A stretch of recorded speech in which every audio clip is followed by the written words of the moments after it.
So here we are again on another history walk, again in a cemetery.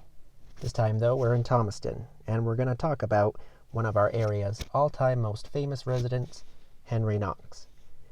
You probably know about Henry Knox's house, Montpelier, the big white building you drive past going through Thomaston. If you're anything like me, you've already been to the Knox Museum once or twice on a field trip. But there's so much more to Henry Knox than just his house. This time I went to Britannica Kids and the Knox Museum website to answer some of the questions I had for my walk.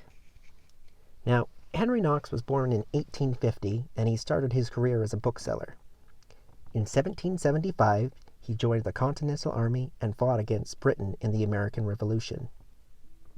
Most famously, General Washington ordered Henry Knox to travel from Boston to upstate New York to get cannons American troops had captured at Fort Ticonderoga.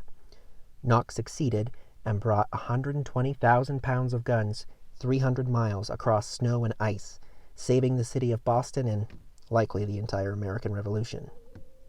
He was made a major general, and he eventually took over Washington's command, when Washington retired after the American Revolution. He was now commander of the entire U.S. Army. Knox later served as President Washington's first Secretary of War before retiring to Maine, where his wife had inherited land. Knox died in 1806. According to legend, he died from swallowing a chicken bone.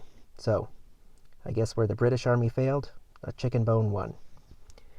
Now, according to the Knox Museum, Henry Knox has an important legacy, and I'm really grateful for them posting what I'm about to read on the internet, because it can't be said any better, really, who Henry Knox was.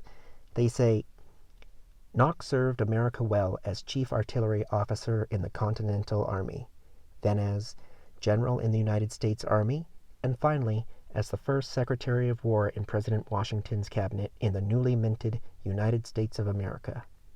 He was one of two officers, Nathanael Greene was the other, who stuck by Washington's side from day one to the bitter end of fighting for America's freedom.